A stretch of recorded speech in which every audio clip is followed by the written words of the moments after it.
I've been working on my game since I was 7, 8 years old. Hey, no, they want to see me doing bad, but I'm good. Kyrie Irving, he is hotter than fish grease.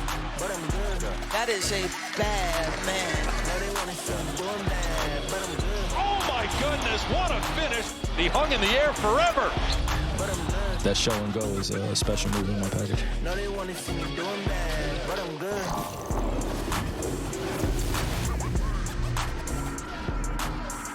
Well, that should be a fun one tonight in TD Garden. Kyrie Irving makes his first trip to Boston after the Celtics swept the Nets in the first round of last season's playoffs. We all remember Kyrie and Boston fans. They had some colorful exchanges. There were boos, there were middle fingers, what are we going to say, displayed. There were middle fingers displayed. So with all that as the backdrop, Perk, we've created a lot of characters for you on the show. You've been producer Perk. You have been wordsmith Perk. You have been director Perk. Santa Perk is my favorite. Santa Perk might be my favorite. Today, can you predict the future, Perk? Can you tell us what it's going to be like? Perkstradamus in the TD Garden for Kyrie tonight. A beatdown. That's exactly what it's going to be. Because, look, who's getting beat down? Oh, the Celtics are going to smack the Brooklyn Nets tonight. Listen, we always talk about, right, the fans and how they don't like Kyrie Irving and the atmosphere and they're going to boo him. You know who else feels some type of way about Kyrie Irving? Jason Tatum and Jalen Brown. Because remember, he did leave those guys and go somewhere else when they thought that he was about to be part of what they had going on. So every single time they have a chance to remind Kyrie what they're missing, they do it. Just think about it. They just swept them last year in the postseason. And now you're going in there without KD. So you don't have that 30-point-a-night score, one of the best offensive players to ever touch the basketball. And you don't have Ben. Well, never mind. You don't need Ben Simmons, right? Because he went up. But at the end of the day, can we just be cordial? Like you can say you don't. Like we say it in a nice way or not? No, you know, we always look. We stay petty so we don't have to get. Okay, Richard. Ramona, you have profiled Jason Tatum a couple of times this year. You know that environment in Boston well as anyone on this panel besides Kendrick Perkins. What are you expecting here? Like Jason said, he's actually pretty close friends with Kevin Durant. And after they beat them last year, they've had conversations and they continue to talk all throughout the summer. Kevin actually called him when they lost in the finals and said, hey, man, don't listen to what anybody says about you. You got to get right back up and get back to work. And Kevin's not going to be playing in this one, but those two are friends. And if you remember over the summer when KD asked for a trade, what was the one team that we saw floated out there? The Boston Celtics. Like, there's always that undercurrent when it comes to Kevin Durant and the Celtics. They recruited him one year. And I think whenever I watch Kyrie go back to Boston, though, it's amazing to me that the Celtics traded for him, lost him for nothing, and still have a team that is competing for championships. You very rarely see that in the NBA. When you take a shot like that, it doesn't go well, you lose a player for nothing, and you still have enough talent to be as good as the Celtics are. My expectation is that Kyrie's going to hold his emotions in check. A couple of years ago, he had just left. He was burning the sage in the arena. The last year you showed he was doing a middle finger to the fans. I believe they're going to lose as well, but I think he's going to keep his personal emotions in check. And also, losing Kyrie, as you look back at the journey, was the best thing that could have happened to the Boston Celtics. Because to Ramona's point, it actually allowed them to build out their roster. They were trying to go with what we consider an all-star point guard. You had that in Kemba. You had that in Isaiah Thomas. You wanted that in Kyrie.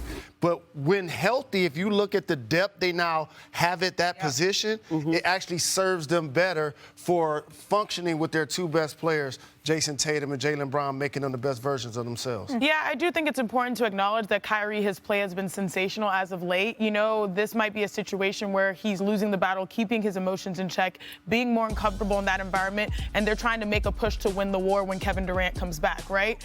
But still, I mean, the Celtics are the best team in basketball on both ends of the floor. I like the growth that the Nets have, really shown as of late, even though the wins haven't always been there. But the reality is these two teams are top four in the East. I mean, you would think that without KD, they would slide all the way down. He's done a decent job of keeping them relevant, keeping them afloat, with Boston obviously pacing the East at number one. Yeah, being around Kyrie Irving last weekend, there was a levity and a focus to him, I think. I think he knows sort of all of the things that were swirling around earlier this season. And right now, he's playing excellent, like you mentioned, and he's letting that speak. And I kind of expect that same thing. I don't know that I expect the Nets to win tonight, but that's what I expect. Because as you start to get older, you hope that the noise is about your play. And he's a headline performer. Now he's playing like one of the best players in the game. And also, he in a contract year. Yeah. You got to try to do what you can to get your bread. Right. And his representation has said that the ball is in the Nets' court, that he would like to continue in Brooklyn, and we'll see if that happens. I'm bringing my big brother with me today. Go. Thank you so much, Malika. Jalen and I are more than prepared to give LeBron James his flowers. But let's be real here. At this point, he's going to need like a super-sized vase for those flowers because he continues to rewrite the record book night after night when it comes to both scoring and passing. So, Jalen, I will start with his scoring and why it's so impressive to me. And by the way, y'all, LeBron has scored 20-plus points in 33 straight games, the longest streak by a Lakers player since Kobe Bryant in 05-06. And by the way, the Knicks, that game was the latest on this list. So let's talk about how effective LeBron James has been. So watch LeBron James in this pick and roll with Thomas Bryant.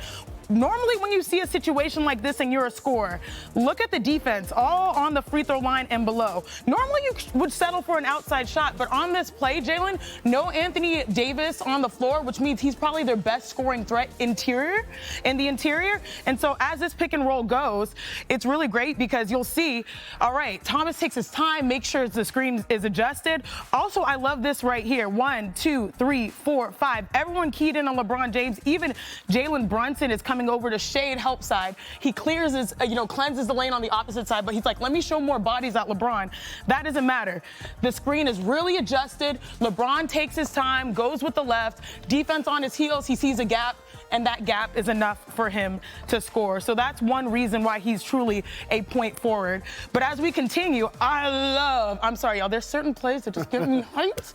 I love this play right here. So this is why the Rui Hachimura acquisition is so important because he's a big with a scoring threat. He's able to shoot the ball from deep. Now watch this curl cut. He's going to make a curl cut over. AD is going to set a flare screen. Dennis Schroeder is going to flare off of it. We've got the initiator on offense right here.